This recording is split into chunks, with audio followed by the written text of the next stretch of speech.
आपने अक्सर सास बहू के बीच नोक-झोंक तो देखी ही होगी, पर क्या कभी सास बहू के बीच बेहद प्यार भरा रिश्ता देखा है? चलिए देखते हैं इस कहानी में। ये कहानी है सुधा की। सुधा एक बहुत ही संस्कारी लड़की थी। उसकी शादी हाल ही में विक्रम से हुई थी। विक्रम फौज में था। विक्रम का परिवार काफी खुश था। सुधा भी अपने ससुराल में काफी खुश थी, पर कौन जानता था उसकी इस खुशी को बहुत जल्द किसी की नजर लगने वाली है। एक दिन विक्रम अपने कमरे में अपनी फौजी की ड्रेस पहने कंधे पर बैग लिए शीशे में देख रहा था। तभी बाथरूम से सुधा बाहर आती है और अपने पति को फौजी की ड्रेस में देखकर कहती है, आप इस तरह ड्रेस में क्या कर रहे हैं? कहीं आपके जाने का? हाँ सुधा, मैं जा रहा हूँ, मेरा बुलावा आ गया है, पर तुम फिक्र मत करो, मैं जल्दी आ जाऊंगा। सुधा अपने पति को रोक नहीं पाती और अपनी आंखों में आंसू लिए अपने पति के साथ नीचे हॉल में जाती है, जहां सुधा की सास कुंती और उसकी ननद नंदिनी हॉल में बैठकर टीवी देख रहे थे।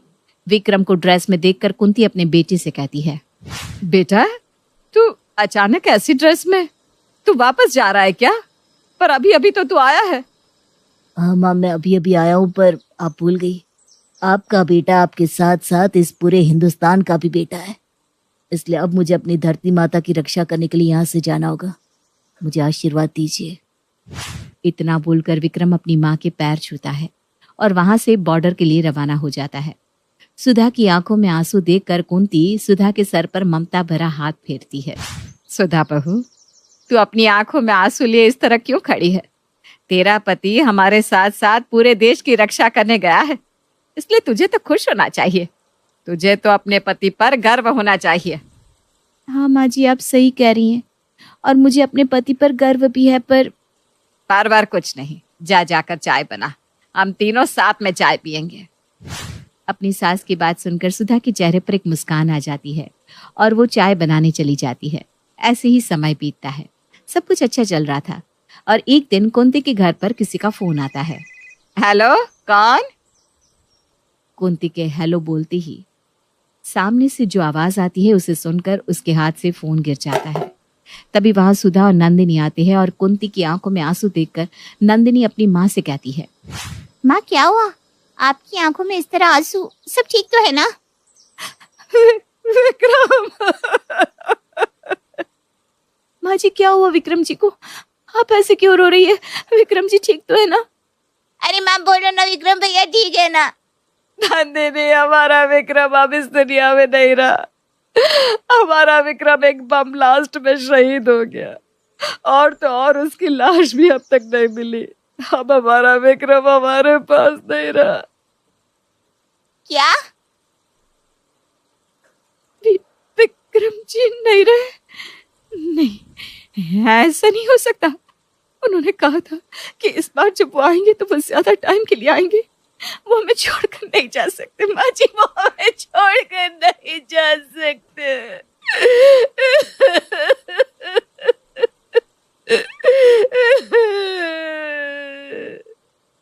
बहू, अब तो अपना ये नाटक बंद कर दे।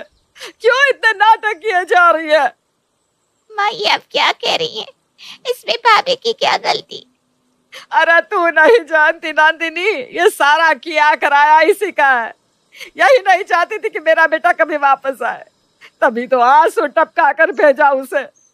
अरे इसकी चाल थी, ये जानती थी कि मेरा बेटा किसी को रोता हुआ नहीं देख सकता, इसीलिए जानबूझकर इसने उसको टेंशन दी। नहीं बाजी, ऐसा मत बोलिए।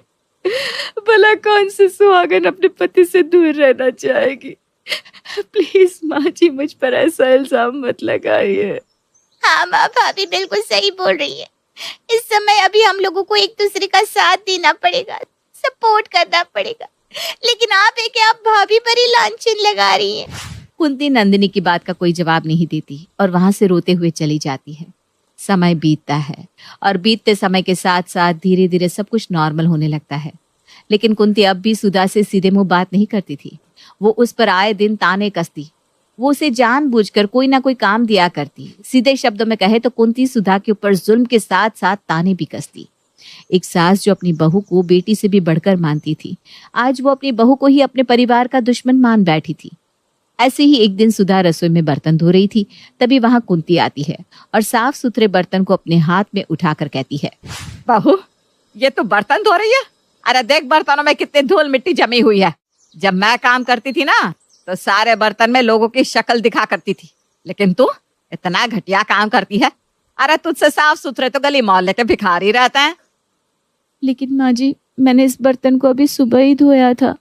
वो तो मुझे भी दिखाई दे रहा है कि तूने कितनी साफ सफाई से इस बर्तन को धोया है। इसमें कितनी चिकनाई है, दिख रही है क्या? लेकिन माँ जी, मुझसे बहस करने की कोई जरूरत नहीं है। समझ में आई बात? इन बर्तनों को दोबारा से धो और अच्छे से पोंछ। एक समय पर कुंती ने सुधा को अपनी बहू नहीं बल्कि बेटी माना था और सुधा भी अपनी सास को सास नहीं बल्कि माँ मानती थी। इसलिए सुधा अपनी सास को कुछ नहीं कहती और उनके कहे अनुसार दोबारा से बर्तन धोकर अच्छे से साफ करके रख देती है। ऐसे ही समय बीतता है, लेकिन कुंती अपनी बहू पर तरस नहीं खाती और उसको आए दिन ताने दिया करती। ऐसे ही एक दिन सुधा अपने कमरे में लेटकर आराम कर रही थी। तभी वहां कुंती आती है और उसको इस तरह आराम करता देख पास में रखे पानी के गिलास को उठाकर वो पानी का ग्लास उसके मुंह पर फेंक देती। तुझे सिवाय आराम के और कुछ दिखता नहीं क्या? जब देखो तब इस घर में पड़ी रहती है। अरे आराम फरमाने के अलावा और कुछ काम भी कर लिया कर। काम करेगी, शरीर चलाएगी तो अच्छा रहेगा।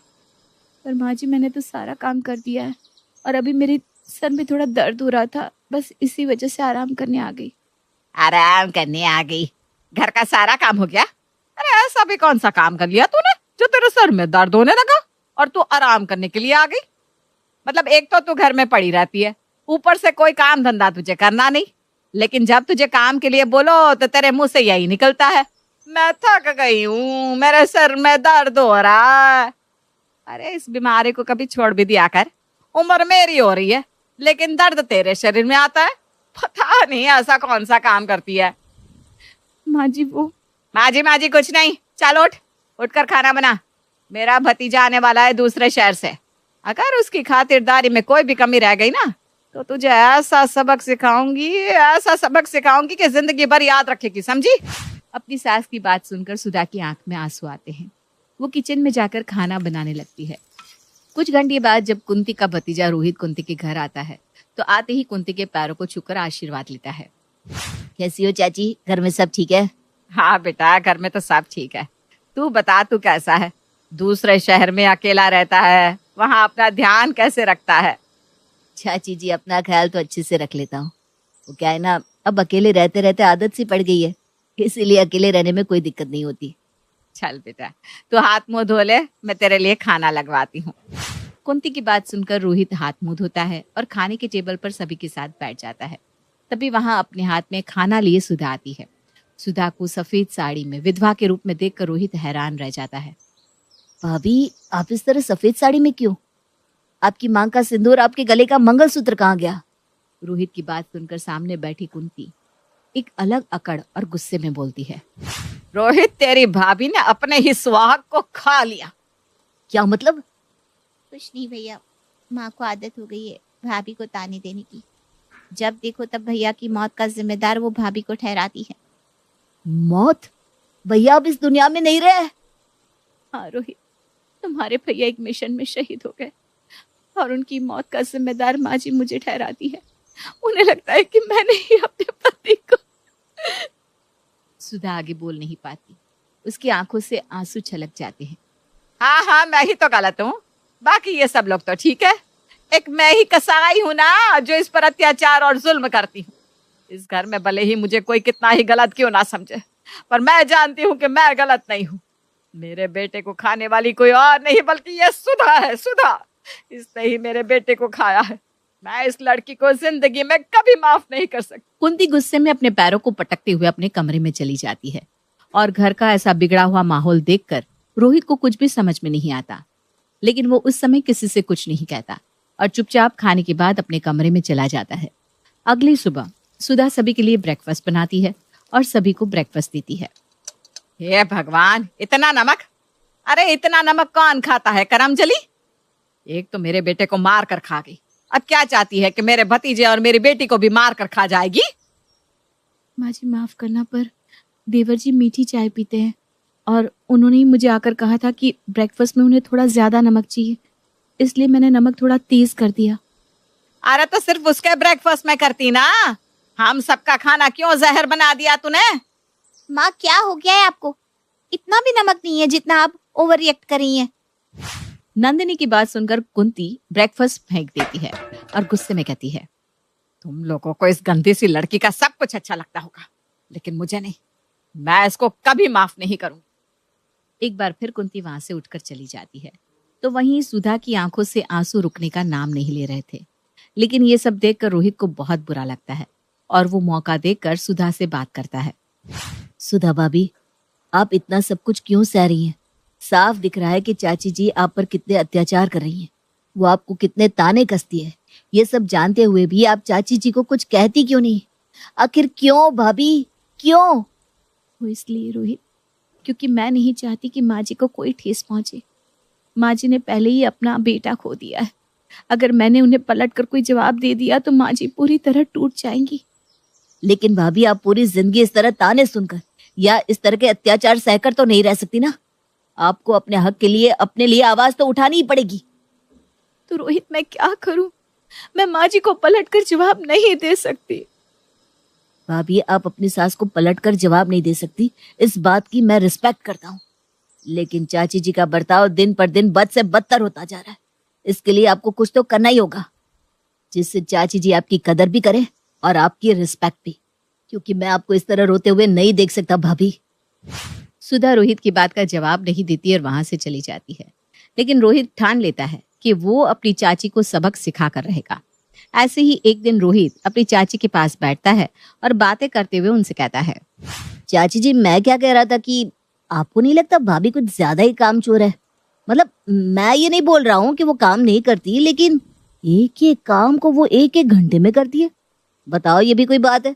मैंने उन्हें कहा था कपड़े प्रेस करने के लिए, लेकिन अब तक उन्होंने मेरे कपड़े प्रेस नहीं किए। अरे बेटा, इसको आता ही क्या है सिवाय आराम के? जब देखो तब आराम फरमाती रहती है, और अगर इसको कुछ बोल दो ना तो इसकी आंखों से आंसू टपकने लगते हैं। न जाने बहू के रूप में किस आलसी और कामचोर लड़की को लेकर आ गई।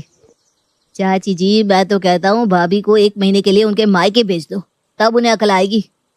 अरे लेकिन बेटा, वो अपने मायके जाएगी तो लोग क्या कहेंगे कि पति मर गया तो इसकी सास ने इसे मायके भेज दिया। अब जैसी भी है तो मेरी बहू ना, मैं उसको इतने लंबे समय तक मायके नहीं भेज सकती। अरे चाची जी, मैं उनको लंबे समय तक भेजने के लिए नहीं कह रहा हूँ। मैं बस इतना बोल रहा हूँ कि आप 1 महीने के लिए उन्हें मायके भेज दो। अगर 1 महीने नहीं तो कम से कम 1 हफ्ते के लिए भेज दो। रोहित की बात सुनकर कुंती उसकी बात से सहमत हो जाती है और अपनी बहू को मायके भेज देती है। कुछ दिन तो कुंती आराम से रहती है, पर अब धीरे धीरे उसे अपनी बहू की याद सताने लगती है।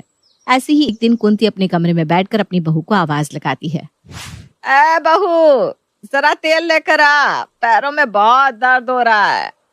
कुंती की आवाज सुनकर नंदिनी और रोहित कुंती के पास आते हैं। माँ, आप भाभी को क्यों आवाज लगा रही हो? आपने ही तो भाभी को उनके मायके भेजा है, खुद उन्हें मायके भेजकर भूल गई क्या? अरे हाँ, मेरे ध्यान से उतर गया था कि बहू यहाँ नहीं है। कोई बात नहीं माँ, मैं आपको एक बार फिर से कहना चाहूंगी, भाभी की वजह से भैया की जान नहीं गई। आप इस बात को क्यों नहीं मान लेती? वो एक होनी थी जो हो गई, इसमें भाभी की कोई गलती नहीं। हाँ चाची जी, नंदिनी बिल्कुल सही कह रही है। आपको पता है, आप भाभी से बहुत प्यार करती हैं, पर आप विक्रम भैया के गम और उनकी मौत का कारण भाभी को बता रही हैं, जबकि ऐसा बिल्कुल भी नहीं है। और आप ये मानने को तैयार ही नहीं कि भैया शहीद हुए हैं। वो हमारे देश के लिए शहीद हुए हैं चाची जी। नंदिनी और रोहित की बात सुनकर कुंती की आंखें भर आती है और वो तुरंत फोन करके अपनी बहू को घर वापस आने को कहती है। कुछ घंटे बाद जब सुधा वापस अपने ससुराल आती है तो कुंती सुधा को अपने गले से लगा लेती है और माफी मांगती है। अपनी सास का पछतावा देख सुधा अपनी सास को माफ कर देती है। सुधा को पता था कि उसकी सास को सही रास्ते पर लाने वाला कोई और नहीं बल्कि रोहित है। रोहित दिल का बहुत अच्छा इंसान था। उसकी इस अच्छाई को देखकर सुधा उस समय कुछ नहीं बोल पाती, पर समय के साथ जब सब एक साथ खुशी से रहते हैं तो गुजरते समय के साथ रोहित और सुधा एक दूसरे से प्यार करने लगते हैं। ऐसे ही एक दिन सुधा अपने कमरे में खिड़की के पास खड़ी होकर बाहर का नजारा देख रही थी। तभी वहां रोहित आता है। क्या देख रही हो वहाँ? कुछ नहीं, बस बाहर का नजारा देख रही हूँ। कुछ लोग ज्यादा ही खुश है तो कुछ लोग ज्यादा ही दुखी। और कहीं कुछ लोग तो अपने मन की बात भी नहीं बता पाते। सुधा की बात सुनकर रोहित सुधा का हाथ पकड़ लेता है और उसे अपने दिल की बात बताता है। सुधा, मैं तुम्हें ये बात कब से कहना चाहता था, पर कभी मौका ही नहीं मिला। मैं तुमसे बहुत प्यार करता हूँ और मैं जानता हूँ कि तुम भी मुझसे बहुत प्यार करती हो। ये कैसे बात करती हो रोहित? ऐसा नहीं हो सकता। सुधा, तुम यही सोच रही हो ना कि ये दुनिया क्या कहेगी या तुम्हारे ससुराल वाले क्या कहेंगे। तुम भी मेरे साथ रहो, मैं सबसे हमारे लिए बात कर लूंगा, मेरा विश्वास करो। रोहित ये बात बोल ही रहा था, तभी वहां नंदिनी ये सब सुनते हुए आती है और रोहित का साथ देते हुए कहती है, रोहित भैया बिल्कुल सही बोल रहे हैं भाभी। आखिर कब तक आप यूं इस तरह से चुप होकर ये सब बर्दाश्त करेंगी? आप कब तक अपनी लाइफ यूं इस तरह अकेले जिएंगी? नहीं नंदिनी, माँ के पास मेरे अलावा और कोई नहीं है। तुम भी कुछ सालों बाद शादी करके यहाँ से चली जाओगी, माँ के पास कोई नहीं रहेगा। सुधा ये सब बोल ही रही थी, तभी वहां कुंती उसकी और रोहित की बात सुनते हुए आती है। ऐसा तुझे क्यों लगता है बहू कि मैं अकेली रह जाऊंगी? मेरे पास कोई नहीं रहेगा। पहले मैं तुझे बहुत गलत समझने लगी थी, लेकिन मुझे अब एहसास हुआ है कि तू मेरी बहू नहीं बल्कि बेटी है। मेरे बेटे की मौत की जिम्मेदार तू नहीं, बल्कि वो एक हादसा था। मेरा बेटा तो हमारे देश के लिए शहीद हुआ है और बहू तेरी तो अभी पूरी जिंदगी पड़ी है। तू कब तक यूं इस तरह मेरे विक्रम की विधवा बनकर रहेगी?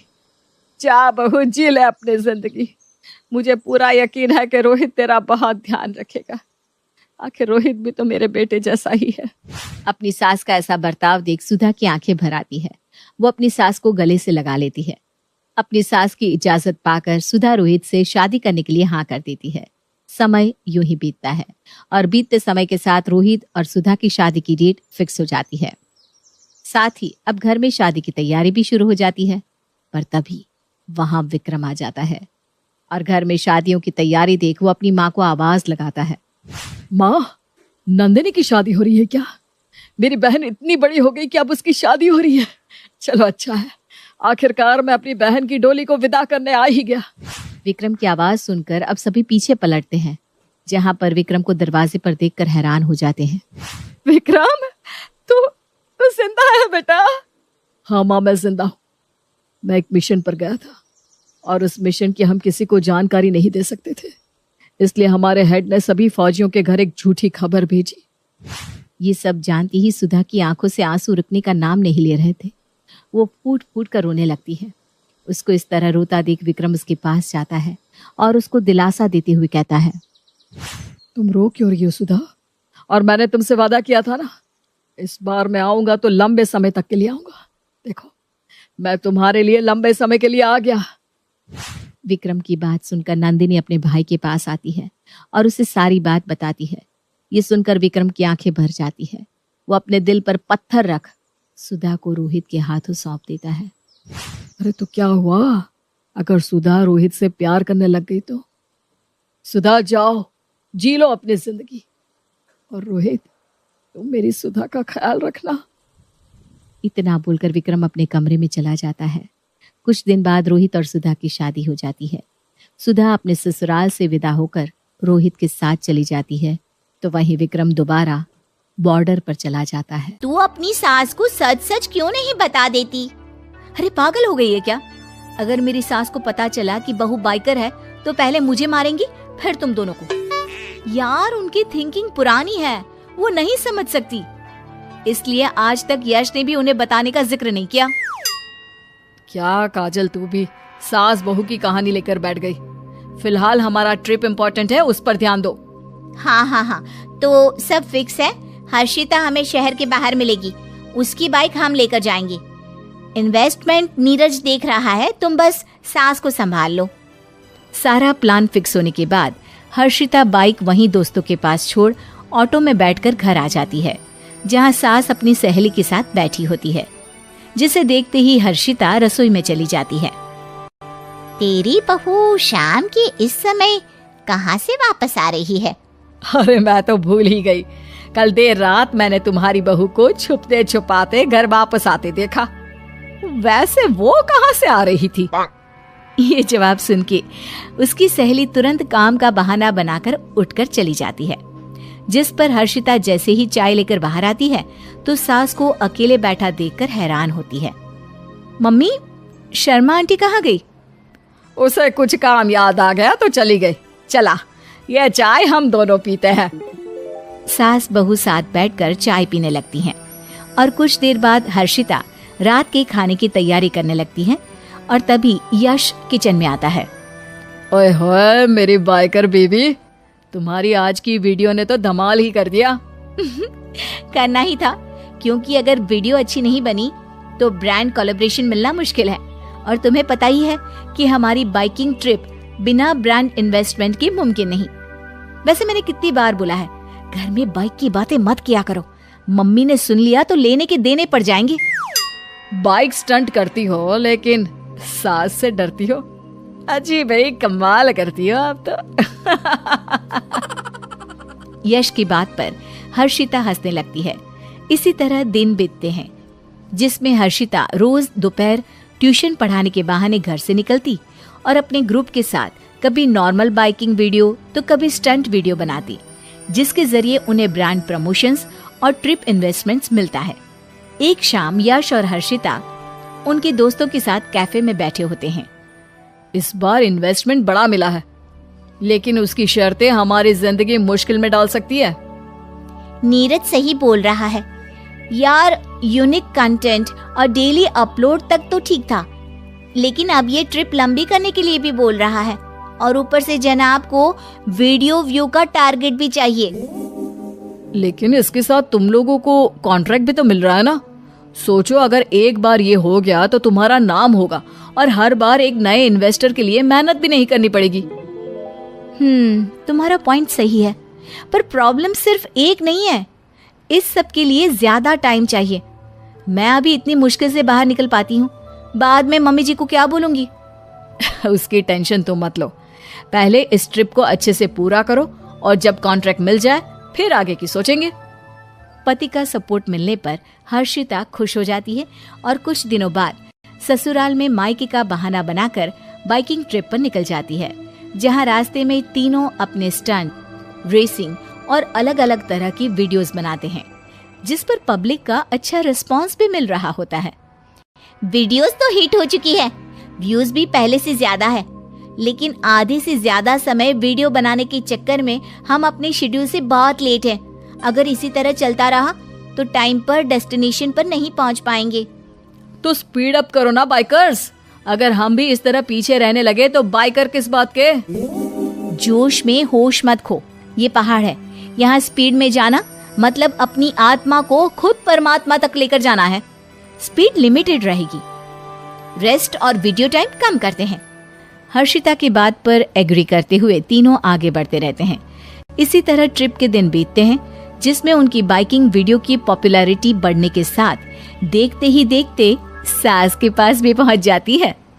ऐसा कैसे हो सकता है, मेरी नाक के नीचे ये सब हो गया और मुझे पता भी नहीं।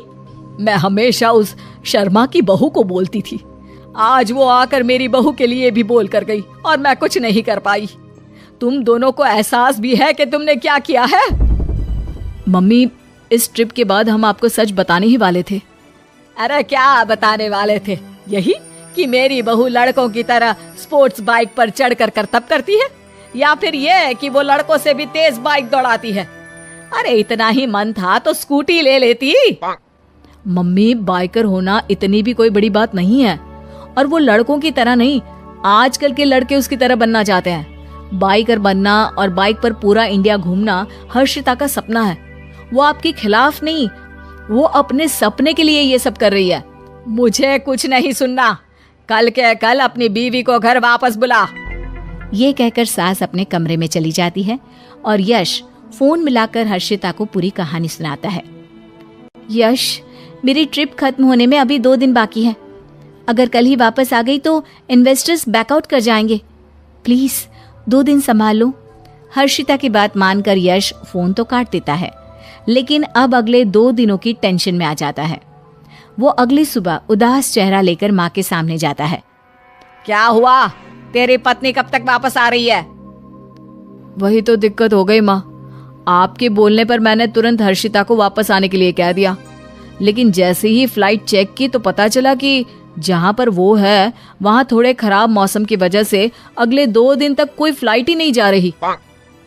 बेटी की बात सुनकर माँ चुपचाप अपने कमरे में चली जाती है। इसी तरह शांति में 2 दिन बीत जाते हैं और हर्षिता घर वापस आती है।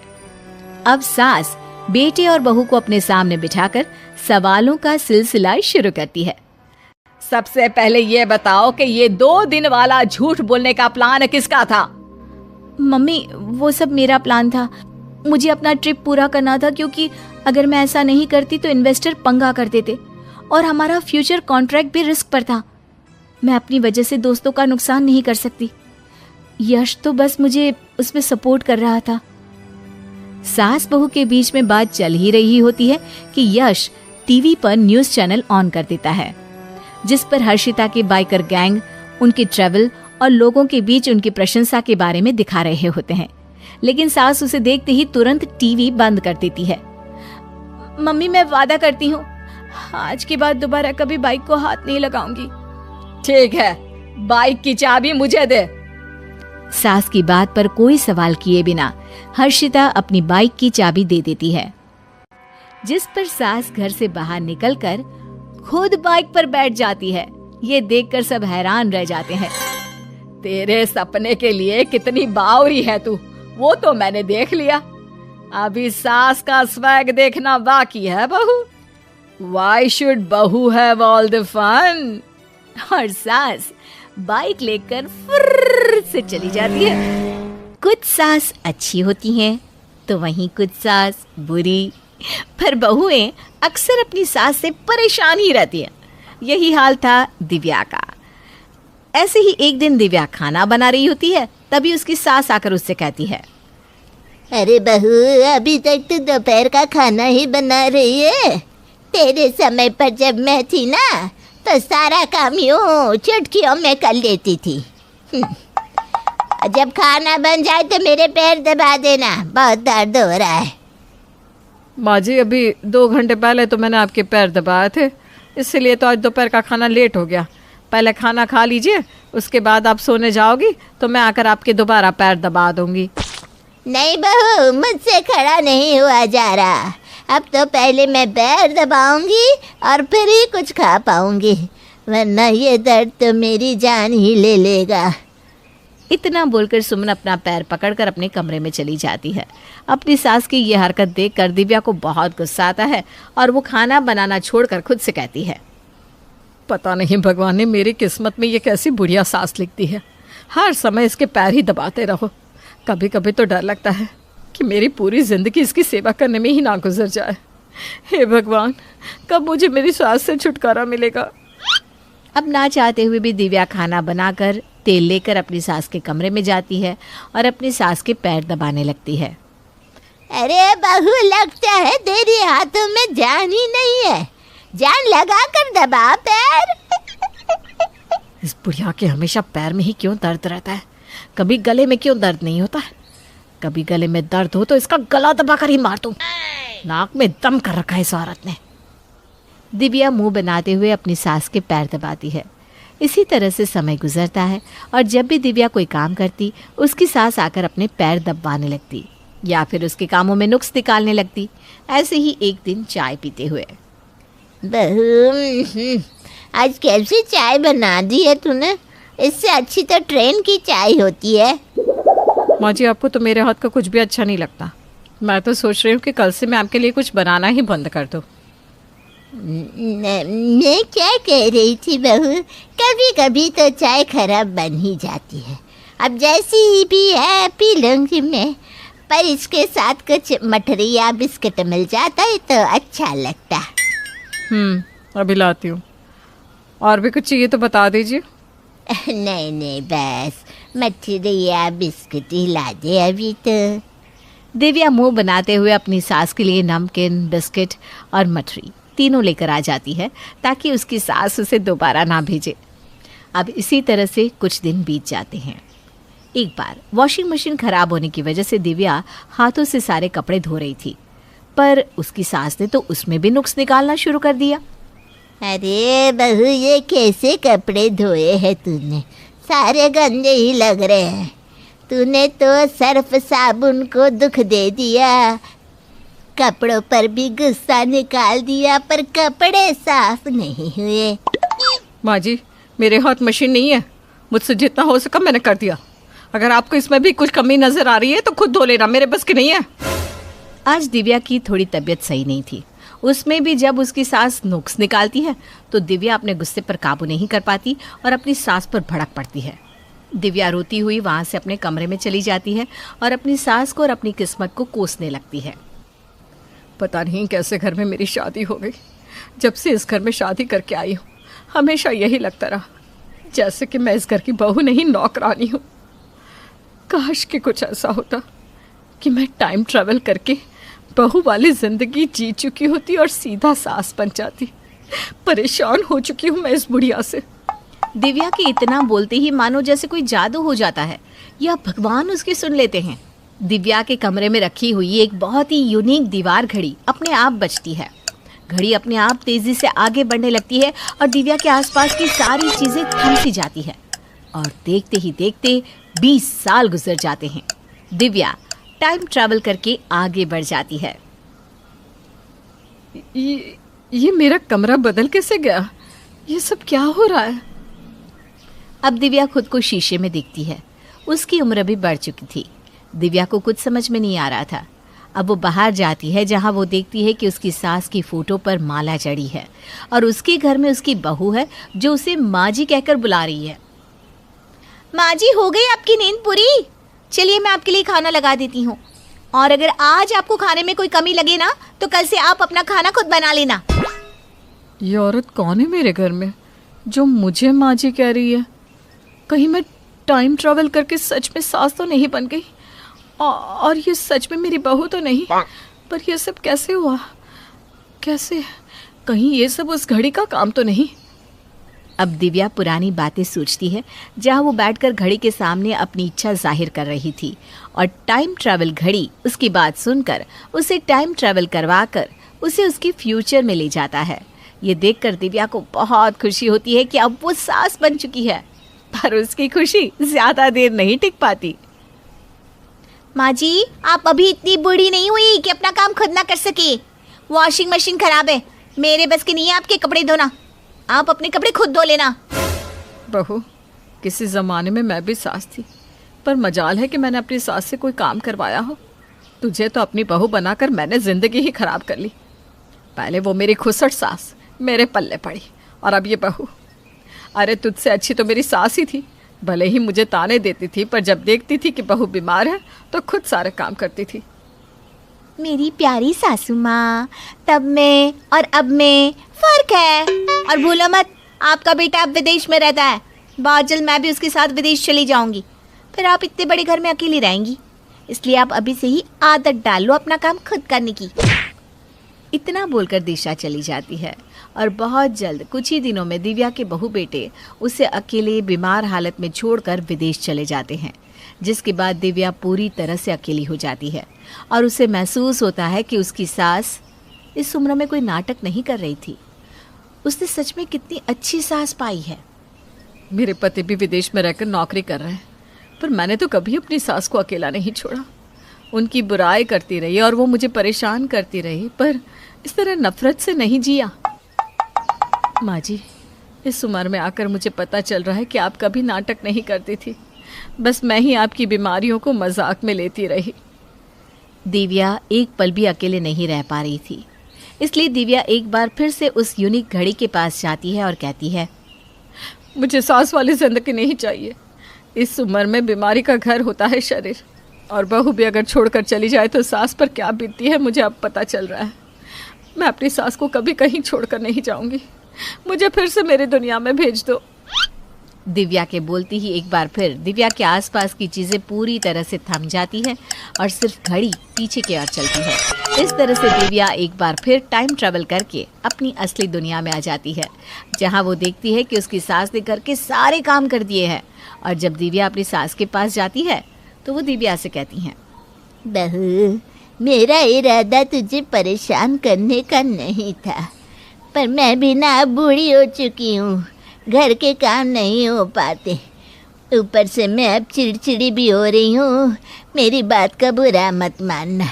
देख, मैंने सारे काम कर दिए हैं। आज तुझे परेशान होने की ज़रूरत नहीं है। अपनी सास की ये बात सुनकर दिव्या उसे गले से लगा लेती है और रोने लगती है।